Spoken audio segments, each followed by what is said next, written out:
पाकिस्तान में बम धमाके हुए हैं उसमें इसका हाथ है। तो जब हम जेल में उससे मिले तो वो बीमार था। सरबजीत ने कभी ये बताया कि मेरे जैसे और भी निर्दोष जो है पाकिस्तान की जेलों में बंद हैं। कि जहाज में सोमालिया के लुटेरों के 2-3 हमारे इंडियंस फंसे हुए हैं। जो भारत के लोग यहाँ से गए थे उनकी बहन बेटियों के साथ भी बलात्कार हुए हैं। पाकिस्तान की जेलों में जो है व्यवहार अच्छा नहीं है अंदर का, अपने इस बारे में कुछ जिक्र किया आपने?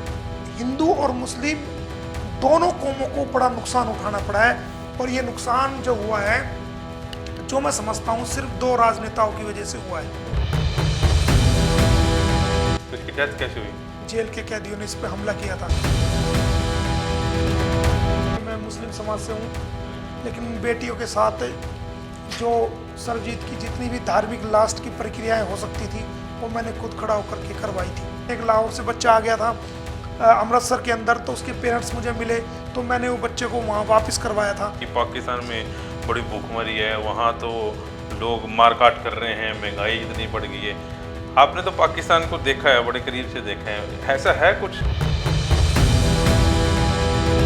अब तक भी उनको कहते हैं अरे ये तो ये रफूजी है, अरे रफूजी है ये तो। भारत का वकील पाकिस्तान जाके जो है उस सरबजीत के पीछे लड़ता रहा। आज भी वही हरियाणवी भाषा बोलते हैं। वो पानीपत के मुझे मिले, करनाल के मिले। सीमा हैदर के 4 बच्चों को यहाँ से जल्दी मैं डिपोर्ट करवाऊंगा और सीमा हैदर को कम से कम जो है 2 या 3 साल की जेल करवाऊंगा। और 185 भारतीयों की जो रिहाई हुई मेरी रिट के बाद तुरंत हुई, वो यहाँ के अखबार में भी छपा।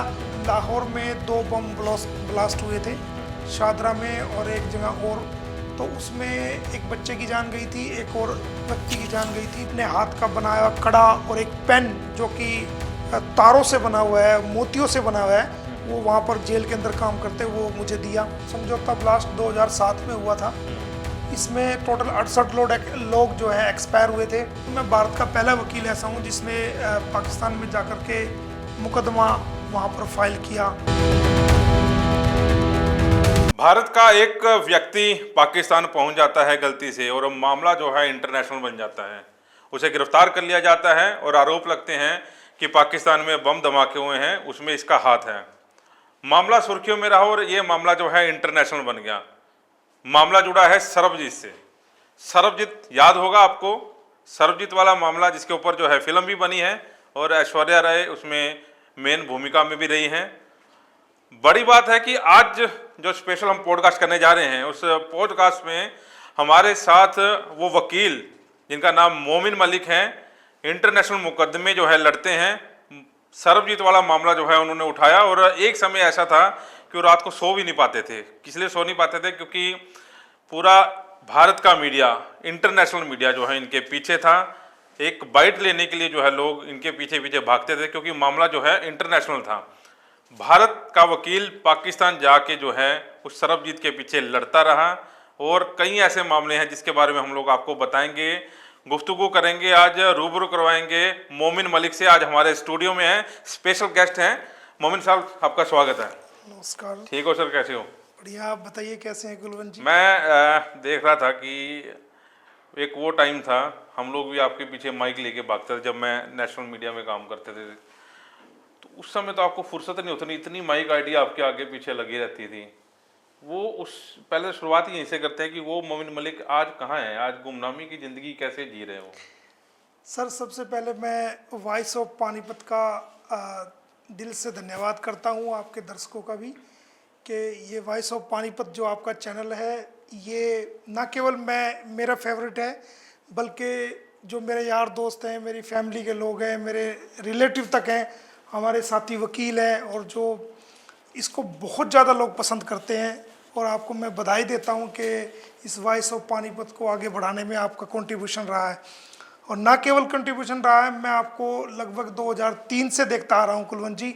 जो ज़बरदस्त पत्रकारिता के क्षेत्र में, जर्नलिज्म के क्षेत्र में जो आपने मेहनत की है, जो फील्ड लेवल पे आपने काम किया है, जो गरीब लोगों की और जो मोहताज लोगों की, जो नीडेबल पर्सन्स की, जिनके साथ इनजस्टिस हुआ है, उनकी आवाज़ को आपने कितना उठाया है। आपको मैं कोई तारीफ़ के लिए नहीं कह रहा हूँ, बल्कि मैं आई विटनेस हूँ आपकी मेहनत का और आपके जज्बे का, जो आपने लोगों को इंसाफ दिलाया, उनकी आवाज़ को, जिनको कोई सुनने वाला नहीं था, पुलिस उनको पूछने वाली नहीं थी, प्रशासन उनको पूछने वाला नहीं था। वकील लोगों के पास भी उनके मैटर काफ़ी लेट जाते थे, लेकिन आपने घर घर ऐसे लोगों को पहचाना, आइडेंटिफाई किया, उनकी आवाज़ को जनता के बीच में आप लेके आए अपनी मेहनत के जरिए से। और आज ये आपकी वो उन लोगों की दुआएं और आपकी मेहनत ये रंग लाई है कि आज वॉइस ऑफ पानीपत जो है वो नंबर 1 ना केवल हरियाणा का बल्कि देश में एक बहुत बेहतरीन देखा जाने वाला एक प्लेटफॉर्म है। ज्यादा ही तारीफ होगी। हाँ, नहीं, ये तारीफ ज्यादा नहीं। जितनी सेवा आपने की है वो हमारी तो बिल्कुल छोटी सी सेवा है। देखो, क्योंकि मैंने जैसा कि बताया 2003 में जब मुझे कोई भी नहीं जानता था, आपने कहा कि नेशनल मीडिया आपके पीछे लगा रहता था, जो अपनी आइडेंटिफिकेशन जो होती है माइक लेकर के पीछे लगा रहता था।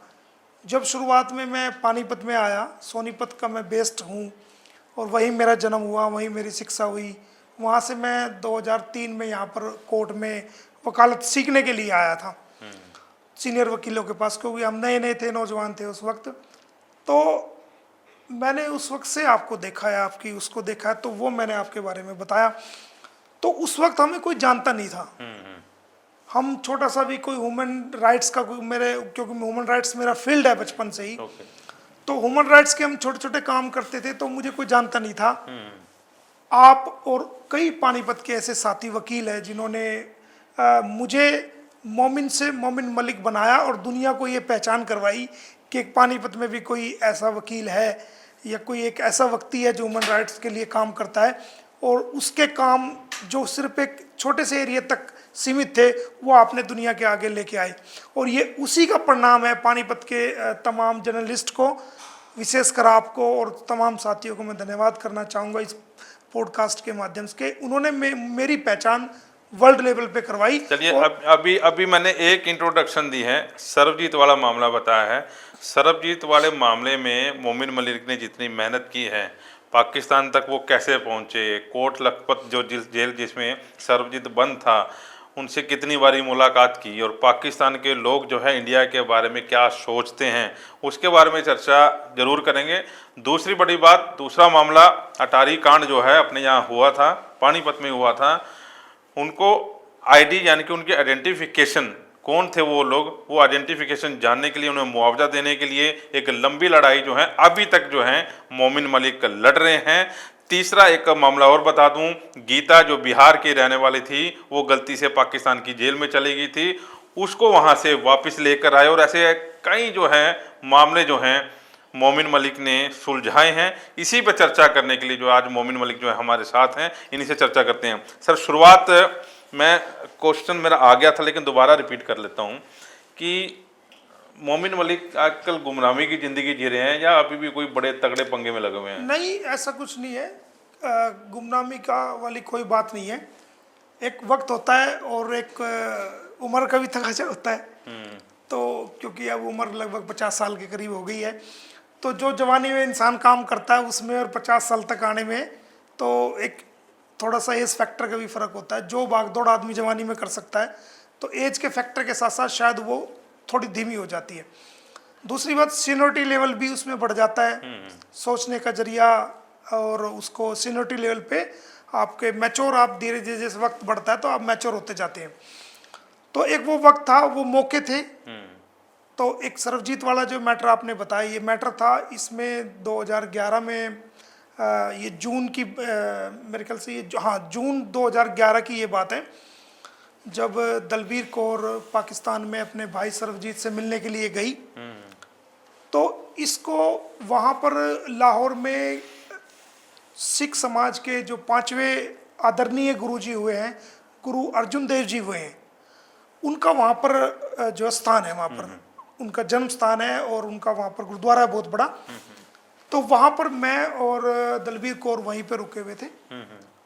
हम वहीं पे सेवा करते थे, वहीं पे लंगर चखते थे और वहीं पे सुख दुख की बातें जो उसके साथ थी। तो हमने वहाँ की जेल अथॉरिटी को मिलने के लिए, सरबजीत से मिलने के लिए आग्रह किया था लिखित में। तो उस वक्त वो किन कारणों से, कैसे, वो अथॉरिटी जानती है, उनको डिसअलाउड कर दिया था सरबजीत की बहन को, दलबीर कौर को, कि आप नहीं मिल सकती। तो इस बात को लेकर के दलबीर कौर काफ़ी रोई और काफ़ी चिंता में हुई कि मैं यहाँ वीज़ा लेके आई हूँ और मुझे मेरा जो आने का मकसद है सिर्फ उससे मिलना ही था और मुझे मिलने नहीं दिया। तो मैंने उनको समझाया कि देखिए ये कानूनी प्रक्रिया जो है वो बहुत सबके लिए न्याय के लिए है।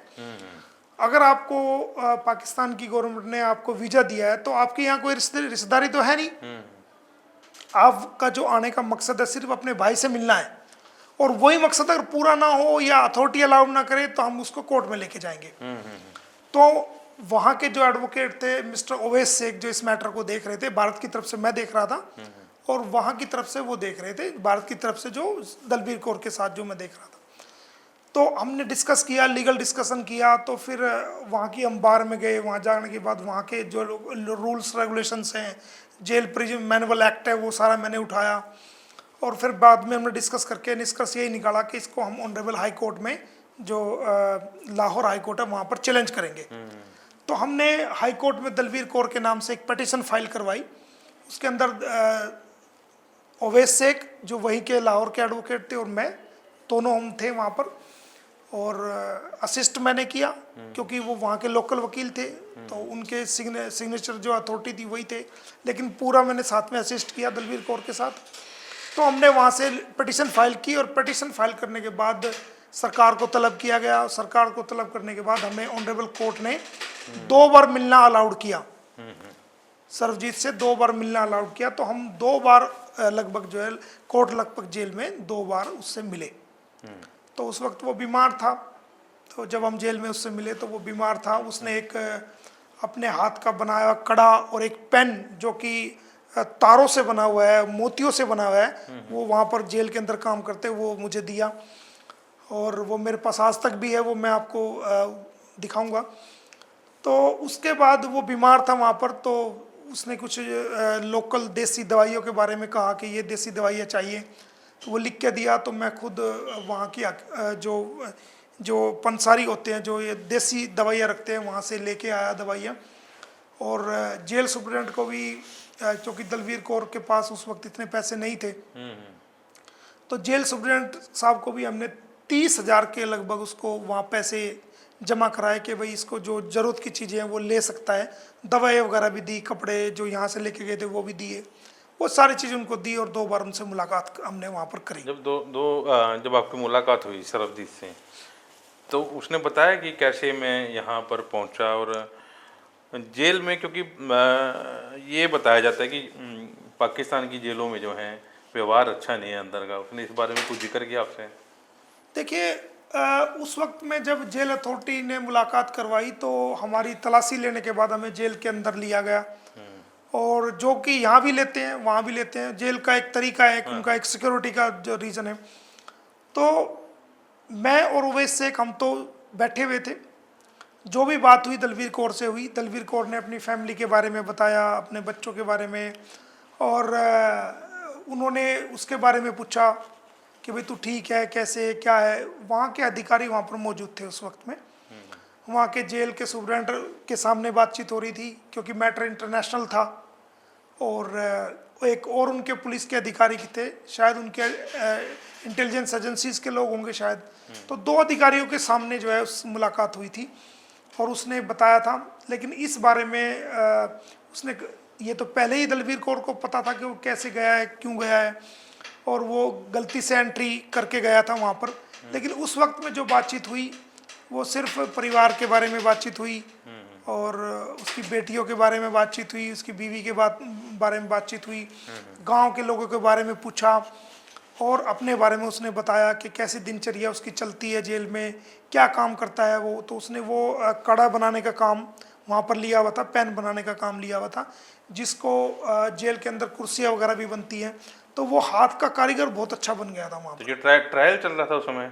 नहीं, उस समय उसको सजा हो चुकी थी और वो डेथ रो में चल रहा था। तो ये सरबजीत को क्योंकि नाम का कुछ चेंज हुआ था इसलिए इसको फंसाया गया, जो बम धमाके हुए थे।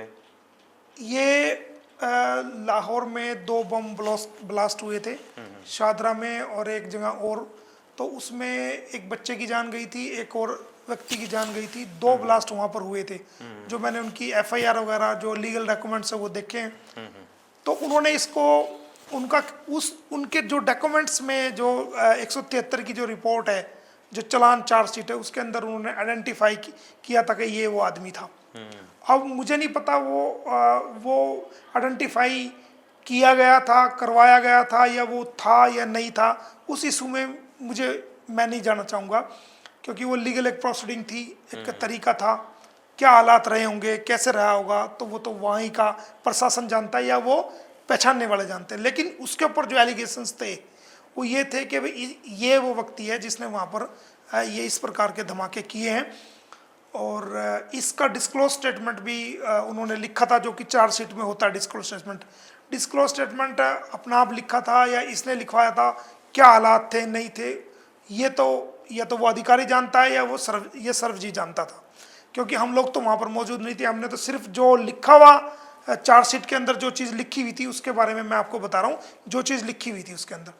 तो उसके अंदर दोनों ब्लास्ट के अंदर इसको आरोपी बनाया गया था, और इसका ट्रायल भी चला, और इसके खिलाफ वहाँ पर गवाहियाँ भी आई थी, जिसकी वजह से इसको वहाँ पर जो है वो इसको सजा मिली थी, जिसकी वजह से। लेकिन ये आखिर तक हमें यही कहता रहा कि मैं बेकसूर हूँ और मैं गलती से आ गया था, और दारू के इसने उस वक्त शराब शायद पी हुई थी, कुछ नशा किया हुआ था, जिसकी वजह से ये खेतों में जाता हो, नशे के कारण जो है वो बॉर्डर क्रॉस करके चला गया। उस वक्त तारे फेंचिंग वगैरह कुछ नहीं होती थी, और खेत एक दूसरे के खेत मिले रहते थे आपस में, तो ये एक कारण वो हमें बताता था। अच्छा, क्योंकि आप जो पाकिस्तानी वकील का जिक्र कर रहे हो, जिनके साथ आपने मिलके ये पिटीशन जो है दायर की, आपको उम्मीद थी कि सरबजीत की जो है रिहाई हो सकती है, या ये कहें कि ये मामला ज़्यादा हाईलाइट हो गया था इसलिए वो भी कारण है कि सरबजीत की रिहाई नहीं हो सकी? देखिए, मैं बता दूं कि 1947 से जब से भारत और पाकिस्तान अलग हुआ है, उस वक्त में जो पाकिस्तान का पंजाब है वो हमारा हरियाणा, हिमाचल और हमारा जो पंजाब है वो ये एक ही पंजाब था। ये ज्वाइंट पंजाब था और सबसे बड़ा सूबा था, सबसे बड़ा स्टेट था। और 1947 में जब देश अलग अलग हुआ तो सबसे ज़्यादा जो इफेक्टेड एरिया है भारत का वो हरियाणा, दिल्ली और आपका हिमाचल इतना नहीं, पंजाब और some area of the Gujarat and Rajasthan का कुछ बॉर्डर एरिया, ये एरिया सबसे ज़्यादा इफेक्टेड था। यहीं से लोग वहाँ पर माइग्रेट होकर गए हैं, और वहाँ से भी जो लोग भारत में आए हैं, जो पंजाबी समाज के लोग हैं, वो उनके अपने अच्छे अच्छे कारोबार थे, अच्छी अच्छी ज़मीनें थी उनके भी मैंने आज तक भी वहाँ बड़ी बड़ी कोठियाँ हैं, उनके ऊपर राम सिंह लिखा हुआ है, उनके ऊपर उनके नाम आज भी ऐसे कैसे हैं, बड़ी बड़ी कोठियाँ जो उनके हैं, पुरानी हवेलियाँ जो उनकी हैं। तो वो लोग भी यहाँ से माइग्रेट करके आए। तो जब भारत से लोग वहाँ पर गए और वहाँ से पंजाबी समाज के लोग यहाँ पर आए, तो ऐसा नहीं है कि केवल मुस्लिम समाज के लोगों का नुकसान हुआ है जो भारत से वहाँ पर गए हैं, या मुस्लिम समाज के लोगों के साथ ही मारकाट मची है, नहीं, बल्कि जो वहाँ से हिंदू समाज के लोग भी आए हैं, उन्होंने भी इस बंटवारे के दंश को बहुत ज़्यादा झेला है। उनकी भी बहन बेटियों के साथ बलात्कार हुआ है। हिंदू भाई जो वहाँ से माइग्रेट करके पंजाबी लोग आए, उनकी भी बहन बेटियों के साथ गलत हुआ है, उनको भी लूटा गया, उनको भी मारा गया और काटा गया है। इसी प्रकार जो भारत के लोग यहाँ से गए थे, उनकी बहन बेटियों के साथ भी बलात्कार हुए हैं, उनकी बहन बेटियों के साथ भी घिनौनी घटनाएं हुई है, उनको भी मारा और काटा गया है। इस 1947 के बंटवारे में हिंदू और मुस्लिम दोनों कौमों को बड़ा नुकसान उठाना पड़ा है, और ये नुकसान जो हुआ है, जो मैं समझता हूं सिर्फ दो राजनेताओं की वजह से हुआ है। अगर जो दो राजनेता थे उस वक्त के दौर के, अगर बैठ के इस समस्या को सॉर्ट आउट कर लेते तो शायद आज भारत जो है वो भारत के 1947 में दो टुकड़े ना होते। लेकिन अभी जो आतंकवाद की बात चलती है, चलो ये मुद्दे से हटके बात है, लेकिन बात फिर वहीं की पाकिस्तान की चलती है कि पाकिस्तान जो आतंकवादियों की पनाह शरण गृह जिसको कहते हैं वहीं पनाह देते हैं। अब दाऊद इब्राहिम है या जितने भी यहाँ पर पकड़े जाते हैं आतंकवादी, उनका कनेक्शन पाकिस्तानियों से निकलता है। देखिए, टेररिज्म पाकिस्तान में है या दुनिया के किसी भी कोने में है, या भारत में है या दुनिया के कहीं भी है, टेररिज्म जो भी इन्वॉल्वमेंट इसमें होती है टेररिज्म की, इसके पीछे एक बहुत बड़ा नेक्सस होता है। क्योंकि टेररिज्म जैसा अपराध जो मानवता का दुश्मन है, जो इंसानियत का दुश्मन है, जो कि देशों का भी दुश्मन है, ना केवल मानवता और इंसानियत का दुश्मन है बल्कि मुल्कों का भी दुश्मन है, कंट्रीज का भी दुश्मन है। एंटी नेशंस ये एक प्रोपेगेंडा है कि ये इस तरह की होती है। ये नेक्सस कोई आम इंसान, एक इंसान या 2 इंसान या 10 इंसान या 100 इंसान मिलके नहीं कर सकते। ये इसके पीछे एक बहुत बड़ी ताकत होती है, इसके पीछे एक बहुत बड़ा नेक्सस होता है और ये एंटी नेशंस चलता है, एक देश के खिलाफ, दूसरे के खिलाफ, उसके खिलाफ। ये चलता तो है, लेकिन लास्ट में क्या होता है, जहां से ये चलता है ये दो मुई तलवार है, ये सामने वाले को भी मारता है और जो इसके पास रखता है उसको भी डबल काट करता है। तो जो टेररिज्म जैसी घटना किसी भी मुल्क में कहीं भी पनपती है या जहां से शुरू होती है, तो कुछ समय के बाद वो जहां से शुरू होती है, जहां से पनपती है, उन्हीं लोगों को सबसे बड़ा इसका नुकसान होता है। तभी मेरा उसमें सवाल ये आ रहा था कि आपको उम्मीद थी कि सरबजीत की रिहाई जो है हाँ, होने वाली है, मुझे पूरी मामला ना बिल्कुल पूरी उम्मीद थी। और मुझे ये भी उम्मीद थी कि जिस हिसाब से हमने कोशिशें की थी, लीगल कोशिश की थी, भारत सरकार से भी हमने गुहार लगाई थी और पाकिस्तान को की गवर्नमेंट से भी हमने गुहार लगाई थी और ह्यूमैनिटेरियन ग्राउंड पे मर्सी की हमने अपील करी थी पाकिस्तान के राष्ट्रपति को, भारत के राष्ट्रपति को, भारत की सरकार को, पाकिस्तान की सरकार को। हमें ये लग रहा था कि सरबजीत एक ऐसा मुद्दा बन गया था कि अगर सरबजीत सकुशल भारत में वापस आ जाता तो भारत और पाकिस्तान के जो संबंध थे वो उससे और ज़्यादा अच्छी, पिछली बातों को छोड़कर, जो पिछली जो बातें टेररिज्म की या जो नुकसान की जो बातें हुई है, उन पे एक मरहम लगाने का काम नए सिरे से हो सकता था और नए सिरे से इन दोनों के जो आपस के रसूख हैं, जो रिलेशंस है, वो सुधारे जा सकते थे। तो इसकी डेथ कैसे हुई? इसकी डेथ 2 मई 2013 में इसकी डेथ हुई और जेल के अंदर ही जो अथॉरिटीज़ ने लीगल इंक्वायरी कंडक्ट करी है, जो बातें आई, वो बताया गया कि जेल के कैदियों ने इस पर हमला किया था। लेकिन मैं तो एक बात जानता हूँ कि जब हमें पता है कि ये भारत का कैदी है और ये हाईलाइटेड केस है, तो हमें पहले से उसकी सुरक्षा को जो है बहुत अच्छे तरीके से रखना चाहिए था। अगर यहाँ भारत में कोई पाकिस्तान का कैदी है और हमें पता है कि भाई यहाँ पर जो है ना उस पर हमला हो सकता है, तो हमें चाहिए कि उसको पहले से हम उसको सिक्योरिटी प्रोवाइड कराएं। तो ये तो जेल अथॉरिटीज़ की कमी है कि ऐसा क्यों होने दिया। तो ये परिवार को फिर बॉडी सौंपी गई वहाँ पर बुला के? परिवार को बॉडी सौंपी गई आपके वहाँ से गवर्नमेंट ऑफ इंडिया को सौंपी गई। गवर्नमेंट ऑफ इंडिया से भारत में डेड बॉडी आई और उसके बाद उसका अंतिम संस्कार किया गया। लाहौर में उसका पोस्टमार्टम कंडक्ट हुआ और उसके बाद जो है वो आपने सबने देखा होगा वो कि उसको फिर जो तरन तारण में जो बिक्कीविंड गांव है वहाँ पर उसका अंतिम संस्कार हुआ। देश के बड़े बड़े नेता, राजनेता सब लोग वहाँ पर आए थे क्योंकि परिवार में सरबजीत का कोई बेटा नहीं था, 2 बेटियां थी और दलबीर कौर का कोई अन्य भाई नहीं था। तो दलबीर कौर ने मुझे अपना भाई बनाया हुआ था। तो उन बेटियों के साथ जितनी भी, हालांकि मैं मुस्लिम समाज से हूँ, लेकिन उन बेटियों के साथ जो सरबजीत की जितनी भी धार्मिक लास्ट की प्रक्रियाएं हो सकती थी वो मैंने खुद खड़ा होकर के करवाई थी। अच्छा, सरबजीत ने कभी ये बताया कि मेरे जैसे और भी निर्दोष जो है पाकिस्तान की जेलों में बंद हैं? नहीं, सरबजीत ने बताया था कि और कैदी यहाँ पर है और हमने सुप्रीडेंट से भी बात करी थी, सरकारी आंकड़े भी देखा था, तो काफ़ी लोग वहाँ पर उस टाइम कैदी थे। आज के टाइम में भी हैं, आज के टाइम में भी लगभग 351 के लगभग जो है वो कैदी हैं, जिनमें मछुआरे जो कि दीव के, दमन के, गुजरात के और महाराष्ट्र के और मुंबई साइड के जो लोग मछली पकड़ने के लिए जाते हैं तो वो समुद्र में भटकते हुए आगे निकल जाते हैं, तो वहाँ की नेवी उनको पकड़ के कोर्ट में पेश करती है। तो उनकी वेरिफिकेशन 3 महीने की सज़ा होती है, उसमें 3 महीने की सज़ा है का प्रावधान है, 1 से 3 महीने की सज़ा का, कि अगर आप समुद्र में बॉर्डर क्रॉस कर ले हुए तो आपको 3 महीने की सज़ा होगी। लेकिन उनको वेरिफिकेशन करने में ही 4 से 5 साल लग जाते हैं। जब मैं 2011 में मैं कराची में गया तो उस वक्त मुझे पता चला कि बहुत सारे कैदी यहाँ पर भारत के हैं तो मैंने वहाँ की गवर्नमेंट को एक लेटर लिखा, वहाँ के होम डिपार्टमेंट को, कि मैं भारतीय कैदियों से मिलना चाहता हूँ, मुझे परमिशन दी जाए। तो वहाँ के होम डिपार्टमेंट ने, जो वहाँ के सेक्रेटरी थे, उन्होंने मुझे बुलाया और बुलाने के बाद कहा कि ये जब देखा कि भारत के कोई वकील साहब आए हुए हैं, तो वो सेक्रेटरी साहब भी कहीं हमारे हरियाणा के रहने वाले थे।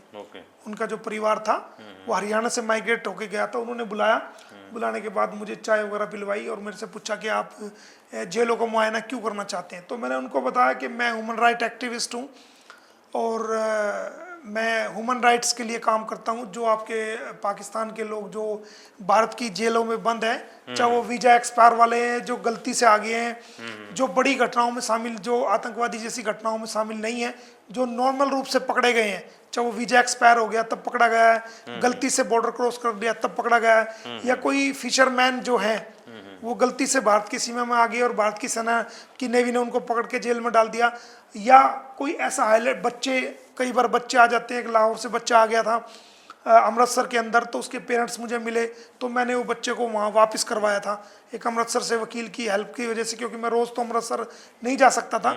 उस बच्चे को मैंने, सादरा का बच्चा था वो लाहौर का, तो मैंने अमृतसर से उसको वापस भिजवाया था। एक बच्चा कराची का बच्चा वहाँ पर भोपाल में आ गया था, उसको भी मैंने वापस भिजवाया था। तो मैंने कि मैं ह्यूमन राइट्स के काम करता हूँ। जो समझो तब लास्ट में यहाँ लोग एक्सपायर हुए थे, उन लोगों को मुआवजा मैंने दिलवाया है। एक अम्बाला की जेल में एक पाकिस्तान का था, वो उसके ऊपर कई सीरियस एलिगेशंस भी थे, उसको 10 साल की सज़ा हुई थी, तो उसने अपनी सज़ा को पूरा कर लिया था। उसको भी मैंने ह्यूमन राइट्स के नाते, जब उसने सज़ा पूरी कर ली जो भारत की अदालत ने उनको दी थी, तो ह्यूमन राइट्स के नाते मैंने उसको भी वापस करवाया था। तो वो मैंने सारे सबूत थे मेरे पास, तो मैंने उनको दिखाए, वो उस एप्लीकेशन के साथ भी लगाए, मैंने दिखाए। तो उन्होंने कहा कि आप अच्छा कार्य कर रहे हैं, उन्होंने अप्रिशिएट किया। भारत में आपकी हिम्मत है कि आप पाकिस्तान के जो लोग वहाँ पर हैं उनके लिए इतना कर रहे हैं। मैंने कहा मैं पाकिस्तान के लोगों के लिए नहीं कर रहा हूँ, मैं इंसानियत के लोगों के लिए कर रहा हूँ। जिन लोगों का बड़ा रोल नहीं है उन लोगों के लिए करता हूँ। ऐसे ही मैं चाहता हूँ जो हमारे भारत के लोग यहाँ आपकी जेलों में बंद है, मैं उनसे मिलूँ और मिलने के बाद उनके लिए मैं कोशिश करूँ कि वो अपने वतन वापसी हो सकें। तो उन्होंने मुझे विद डू रिस्पेक्ट काफ़ी उन्होंने कहा कि आप बैठिए, तो मुझे परमिशन दी उन्होंने। जेल में मिलने की परमिशन दी, और जेल से मिलने की परमिशन के बाद मैं वहाँ की जेलों में उनसे मुलाकात करने के लिए गया। जेल सुपरिटेंडेंट ने मुझे भारतीय कैदियों से मिलवाया, और मिलवाने के बाद उनमें नौजवान लड़के थे बहुत सारे, और जो दीव के, दमन के ज़्यादातर फिशरमैन थे, इलीगल वीज़ा पास करने वाले भी थे। और मैं आपको बता दूं कुलवंत जी, आपको सोच के ये हैरान होगा, उनमें ज़्यादातर 450 की लिस्ट उन्होंने मुझे दी थी। वो लिस्ट मैंने फिर वहाँ हाई कोर्ट में लगाई, तो 450 के करीब वहाँ पर उन्होंने संख्या बताई थी, और वो लिस्ट भी दी थी उनकी, भाई ये लोग हैं, इनसे आप मिल सकते हो। तो वो 450 जो लोग थे उनमें ज़्यादातर जो है वो आपके हिंदू समाज के लोग थे। तो जब मैंने उनसे पूछा कि भाई ऐसा क्यों है कि भाई ये हिंदू समाज के लोग इतने क्यों हैं, मुस्लिम उसमें 10 या 15 थे, तो उन्होंने मुझे बताया कि देखिए, जो मुस्लिम अगर कोई फिशरमैन या वीजा एक्सपायर वाला कोई यहाँ पर पकड़ा जाता है, तो उसके पेरेंट्स, अगर उसके परिवार के लोग या पेरेंट्स भारत में रहते हैं, वो उनकी कोई ना कोई रिश्तेदारी या कोई ना कोई जान पहचान किसी के, अब मिसाल के तौर पे पानीपत का कोई आदमी वहाँ पर पकड़ा गया और उनके परिवार को पता चला कि ये पानीपत का आदमी वहाँ पर पकड़ा गया है, तो अगर उसका रिश्तेदार, जो उसके पेरेंट्स है, उसका रिश्तेदार वहाँ पर कोई नहीं है, तो कोई ना कोई पानीपत में ऐसा मुस्लिम समाज का आदमी मिल जाएगा कि उसकी रिश्तेदारी वहाँ पर मिलेगी। तो इस प्रकार से वो संपर्क करके वहाँ पर संपर्क कर लेते हैं, और वहाँ को उनको वकील भी मिल जाते हैं, उनको जो खर्चा या जो उनकी एक्सपेंसेस है, लीगल एक्सपेंसेस है, वो पहुँच भी जाता है। यानी कि उनको आसान होता है। अगर मोमडन को इस पकड़ा जाए तो कहीं ना कहीं रिलेशंस निकल के उसके लिए कानूनी सेवाएं, उसके लिए दूसरी चीज़ें भी मुहैया हो जाती है। लेकिन अगर हिंदू समाज का लोग अगर पाकिस्तान की जेल में पकड़ा जाता है, तो उसकी कोई रिश्तेदारी नहीं होती, उनके परिवार के लोगों की कोई जान पहचान पाकिस्तान में नहीं होती, ना उनका कोई रिलेशन होता है। उनके लिए सबसे बड़ी मुश्किल है। वो लोग, नौजवान बच्चे, हिंदू समाज के लोग वहाँ की जेलों में सड़ते रहते हैं और कोई उनको पूछने वाला नहीं। उनकी वेरिफिकेशन करने में भी हमारी भारत सरकार को कम से कम 2 या 3 साल का समय लग जाता है। जो हमारा हाई कमीशन ऑफ इंडिया है जो इस्लामाबाद में, वो उसमें काउंसिल एक्सेस मांगता है। काउंसिल एक्सेस का मतलब होता है कि जितने भी भारतीय कैदी हैं उनसे हमारा हाई कमीशन के अधिकारी जाकर मिलते हैं, आपका क्या नाम है, कहाँ के रहने वाले हो, कैसे आए हो, कैसे पकड़े हो। तो वो एक रिपोर्ट तैयार करते हैं और वहाँ से वो नई दिल्ली होम मिनिस्ट्री को भेजते हैं। उसके बाद जो लोकल पुलिस है उनकी वेरिफिकेशन करके और वो उनको वापस भेजती है। जब ये कंफर्म हो जाता है कि ये इंसान भारत का रहने वाला है, तब जाकर के उनकी वहाँ से प्रोसीडिंग चलती है।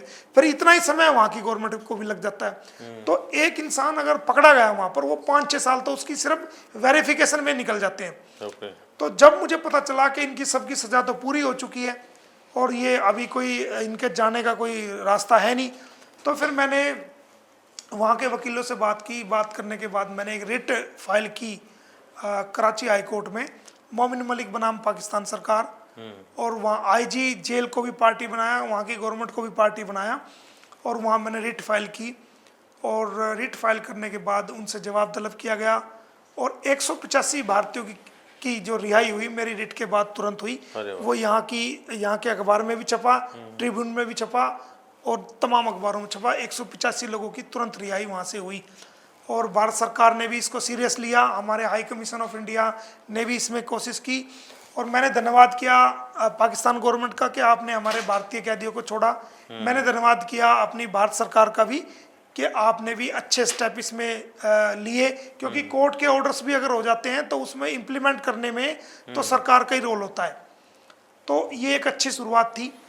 और मैं आपको बता दूं, मैं भारत का पहला वकील ऐसा हूं जिसने पाकिस्तान में जाकर के मुकदमा वहां पर फाइल किया भारतीय कैदियों के लिए।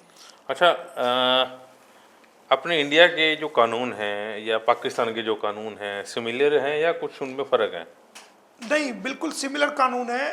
आप जो कानून यहाँ पढ़ाया जाता है वो अंग्रेज़ों का बनाया हुआ कानून है, और जो पाकिस्तान में कानून पढ़ाया जाता है वो भी अंग्रेजों का, वो सेम ही कानून है। सीआरपीसी वही है, आईपीसी इंडियन पेनल कोड वही है।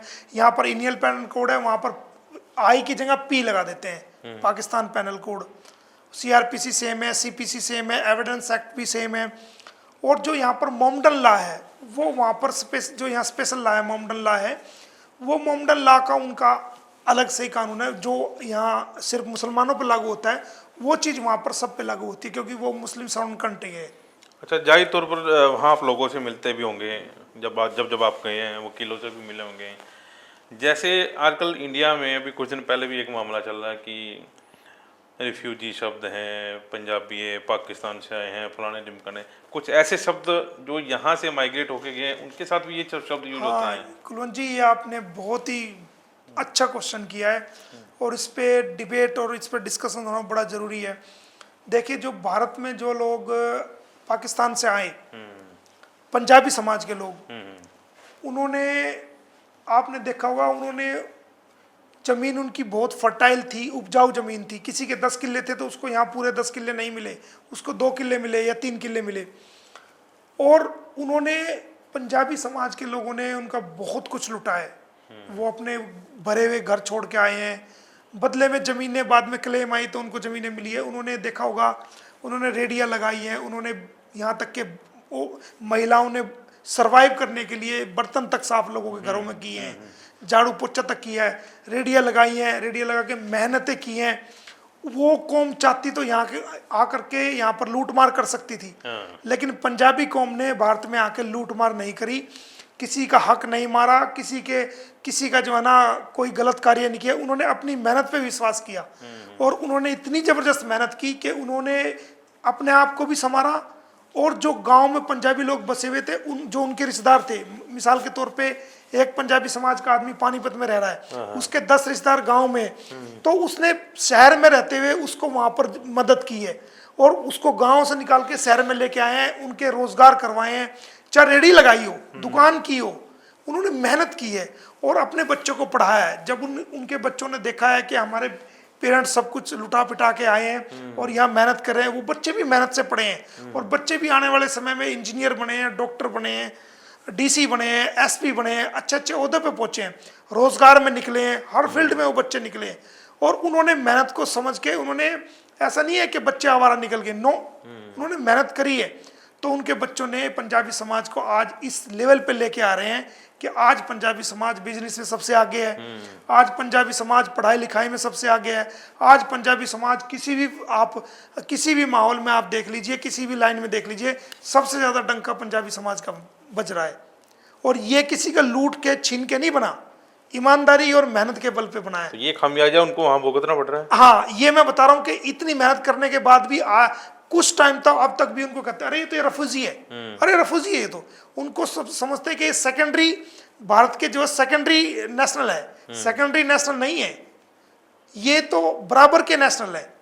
इनको रफूजी कहना, इनको दूसरी नजरों से देखना, पाकिस्तान से आए हुए हैं जी, रफूजी हैं जी, इस प्रकार के शब्द जो लोग इस्तेमाल करते आए हैं या कर रहे हैं, जो करेंगे, वो बिल्कुल गलत है। वो हमारे लिए सम्मानित है। उनकी मेहनत को मैं मोमिन मलिक सलूट करता है कि उन्होंने इतनी मेहनत के दम पे वहाँ पर पहुँचे हैं।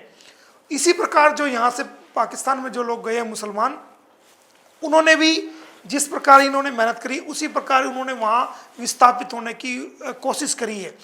और जो भारत में, और जो भारत से गए हुए मुसलमान हैं, वो भारत को अपनी पृष्ठभूमि मानते हैं, अपनी जन्मभूमि मानते हैं, अपनी जो नस्लें चली हुई बताते हैं, वो भारत से बताते हैं। यानी कि पाकिस्तान में वो मुसलमान जो भारत से गए हैं, वो भारत को किस एंगल से देखते हैं?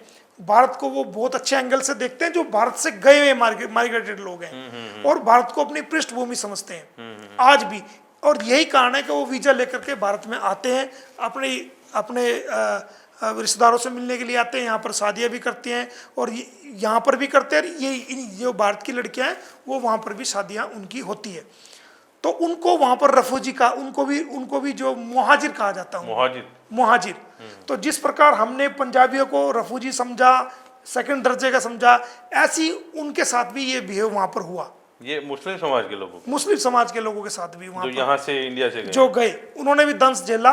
लेकिन उन्होंने भी फिर जिस प्रकार पंजाबी समाज ने यहाँ मेहनत की, उन्होंने भी बहुत मेहनत की, बिजनेस सेटअप किए, नौकरी सेटअप की, पढ़े लिखे और बराबरी का दर्जा हासिल वहाँ पर किया। अच्छा, जो ये नेशनल मीडिया दिखाता है कि पाकिस्तान में बड़ी भूखमरी है, वहाँ तो लोग मारकाट कर रहे हैं, महंगाई इतनी बढ़ गई है, आपने तो पाकिस्तान को देखा है, बड़े करीब से देखा है, ऐसा है कुछ?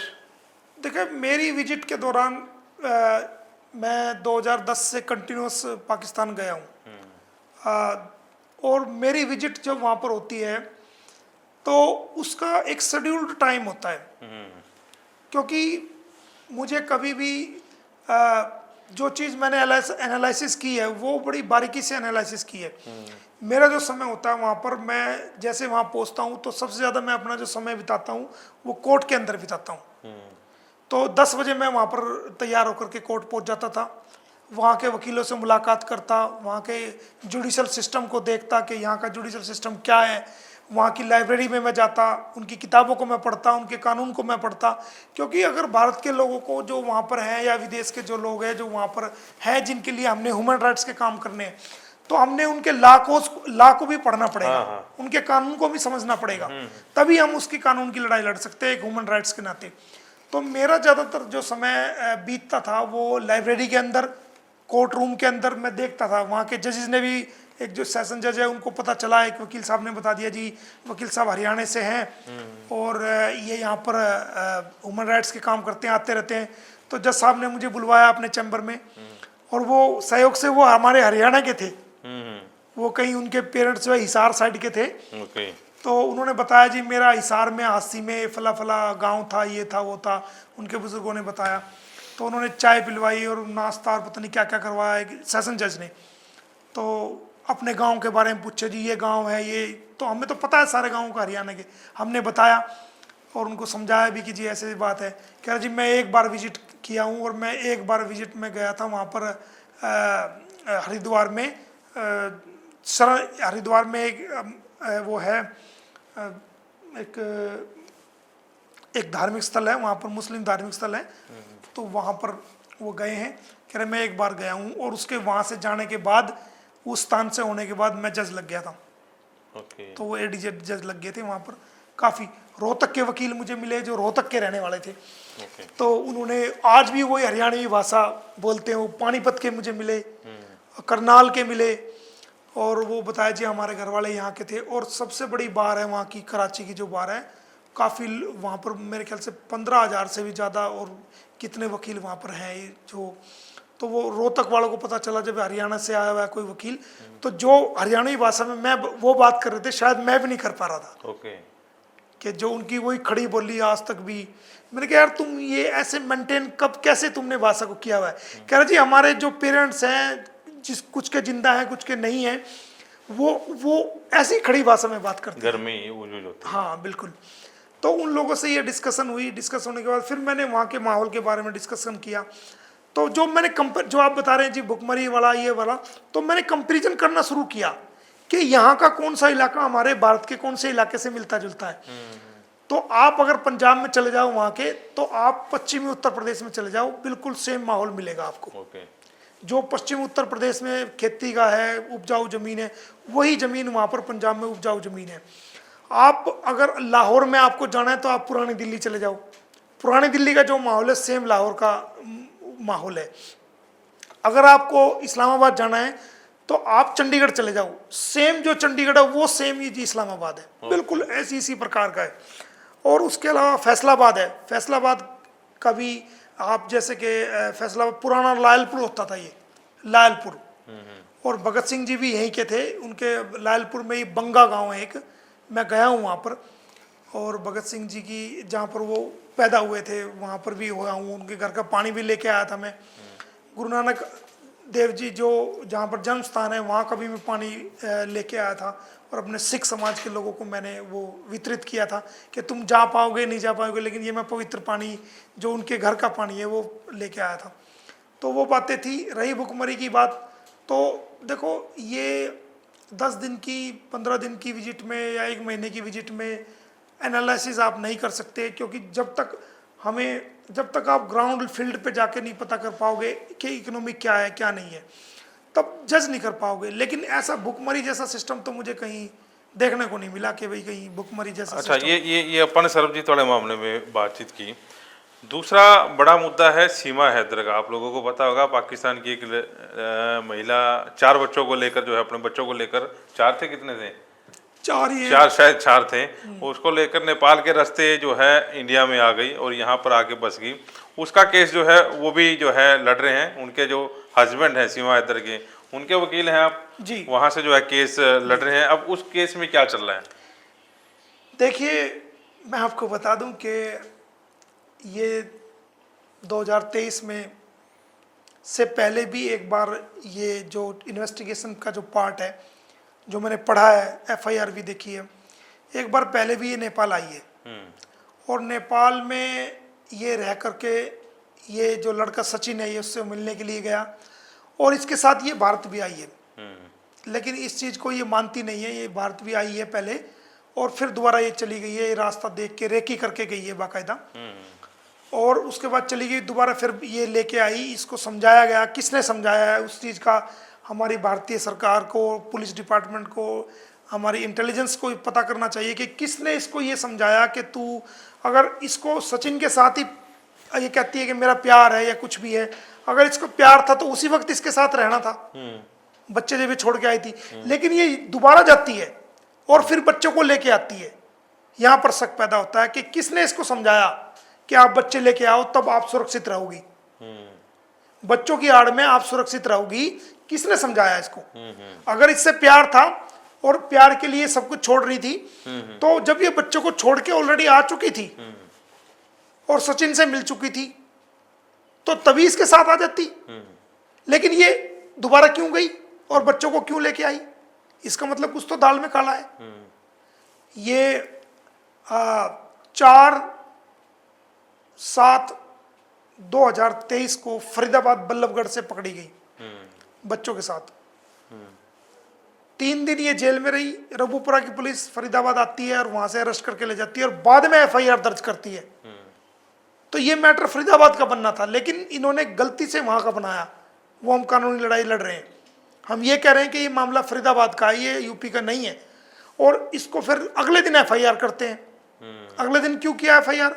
अगर पहले से एफआईआर होती तो इसको ले जाते, लेकिन अगले दिन एफआईआर करी तो ये फरीदाबाद का बनता है, लेकिन यहाँ की पुलिस ने भी कोई गौर नहीं करा, लेकिन हमने कोर्ट में डाला तो उसको। वो जो उसके जो सीमा हैदर का हस्बैंड था, उसने आपके साथ कांटेक्ट किया था या किसी वकील के थ्रू जो है नहीं, कांटेक्ट हुआ? नहीं, और वो केस किस चीज का लड़ रहे हैं, इसको वापस भेजने का? नहीं, ये क्या है कि आपको देखिए कि जिस प्रकार आप जानते हैं कि 2015 में जब मैंने गीता का केस फाइल किया कराची ह्यूमन राइट कोर्ट के अंदर, और मैं जब भारत से गया तो मैंने पहले एक पिटीशन फाइल की माननीय उच्च न्यायालय पंजाब और हरियाणा हाई कोर्ट चंडीगढ़ में कि एक गीता है, गीता एक लड़की है जो कि गलती से 2008 में के करीब गलती से वो बॉर्डर क्रॉस कर गई थी और लाहौर में उसको पकड़ लिया गया, उसके बाद उसको शेल्टर होम रखा गया, फिर बाद में कराची भेज दिया।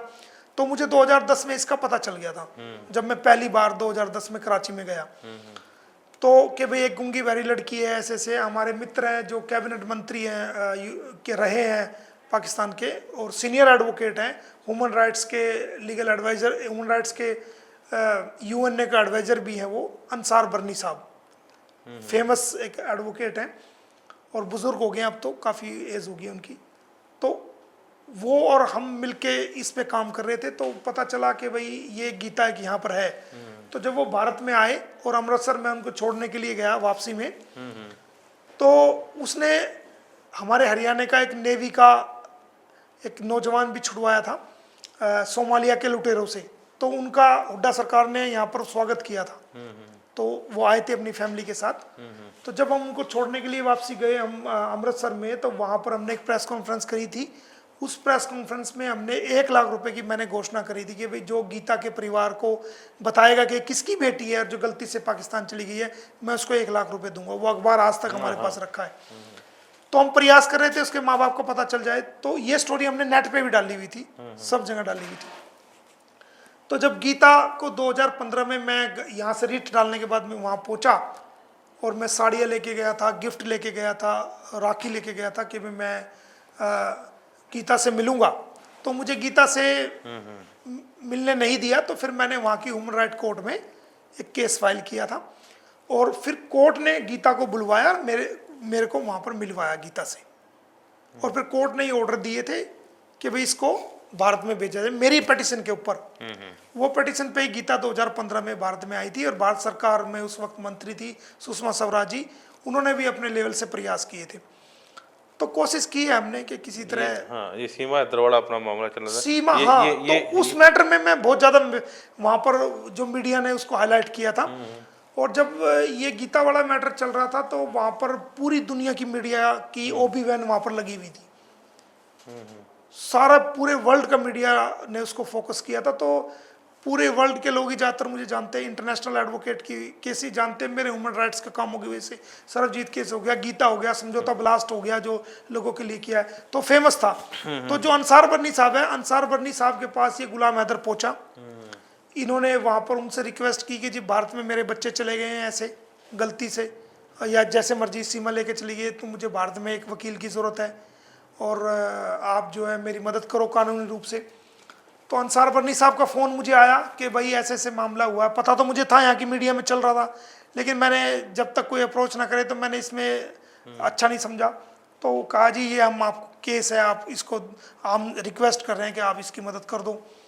चूँकि अंसार बरनी ने हमारे बहुत सारे भारतीय कैदियों को पाकिस्तान की जेल से निकलवाने में सहयोग किया है मेरा बहुत बड़ा, और अपने लेवल पे भी काम किया, तो मैं उनकी बात को मना नहीं कर सकता। अभी भी कुछ टाइम पहले हमारे इंडियन, अभी उनका फ़ोन आया था कुछ टाइम पहले कि जहाज़ में सोमालिया के लुटेरों के 2-3 हमारे इंडियंस फंसे हुए हैं, कुछ पाकिस्तान के भी फंसे हैं, उन पे भी वो काम कर रहे हैं।